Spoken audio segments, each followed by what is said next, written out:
The name Disgruntled Danny was thought up by a guy I know called Dave, and Dave is one of the lead guitarists in local rock band Thunderhammer, and I've been a fan of theirs since their second gig. And in the last 2 years, they played some nice venues. They've also played a few pubs where you wipe your feet on the way out so you don't get the street dirty. But last weekend, they were playing to thousands of people at a sold-out concert in one of Staffordshire's biggest venues. So local boys doing good. And that gives me a chance to talk about rock concerts, what it's like to be a fan at a rock concert. And you'll have three distinct groups of people who go to rock concerts.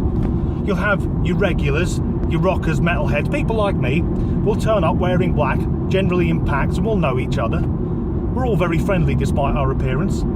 Then you'll have people who don't usually go, but they're treating it as a novelty event.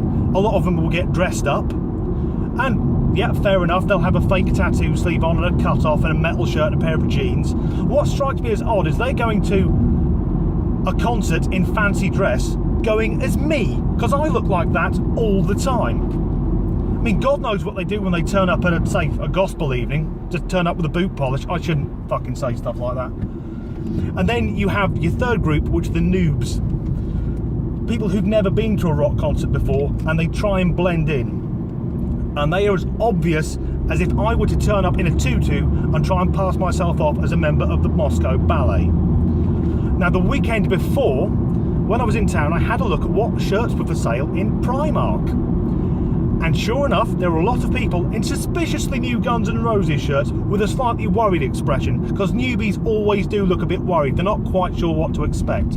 Now, the venue itself, it's one of these places where you turn up and have a picnic beforehand and then head off for a 2-hour tear-up in the mosh pit. And the newbies are always a fucking nightmare at that, because of the apparent chaotic nature of a mosh pit. It looks a bit mental, but we're all there looking out for each other. Whereas these fuckers turn up expecting a mixed martial arts free-for-all, or they're so pissed they can't stand and they'll try and get on the fucking stage.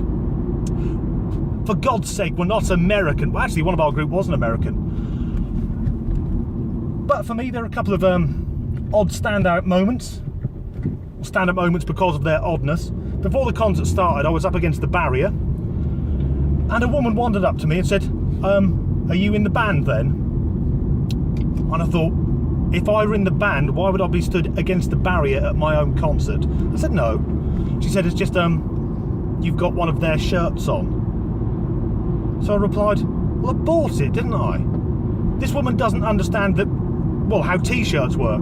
She must have had a hell of a time during the World Cup, wandering about thinking, there are thousands of England players and they haven't gone to Russia. But aside from the band themselves, a real highlight for me was they had a guy doing announcing. He did a good job. I suspect he's a local radio DJ, because he'd come out and go, are you ready to rock? And go, yay. I said, are you ready to rock? And I thought, you can fucking pack that in right away, mate. Unless you're Bruce fucking Dickinson, you don't get to do that. And came out with just some odd things to say. We'd go, hey, these guys, they do what they want. They don't obey any rules. And I thought, you're standing next to a fucking set list and know exactly what they're going to be doing. And weirdest part of the whole experience, towards the start of the second set, this guy comes out again and goes, the next voice you hear will be the screaming, scintillating vocals of the singer of Thunderhammer. And in my head I thought, that'll be Cy then. And then Cy, who I was pissed up with the week before for his other band, Jesse's Divide. So the next voice we hear will be the singer of Thunderhammer, and then Bohemian Rhapsody came on over the PA system. I thought, have they got a Freddie fucking Mercury singing for them now? They kept that quiet. What dark arts have these been peddling in the wee small hours? If they can get Freddie Mercury back, can we have Rick Parfitt and Randy Rhoads as well, please? If we have to do some sort of deal with, well, him up there or him down there, I don't mind what it is. We might be able to get rid of Kanye West and R. Kelly at the same time, and Bieber. Fuck it. Can we have Lemmy back? You can have Bieber. So yes, excellent concert. Well done to the guys from Thunderhammer. And yeah, if you are new to going to rock concerts, just come and enjoy yourselves. We might look scary, but we really aren't.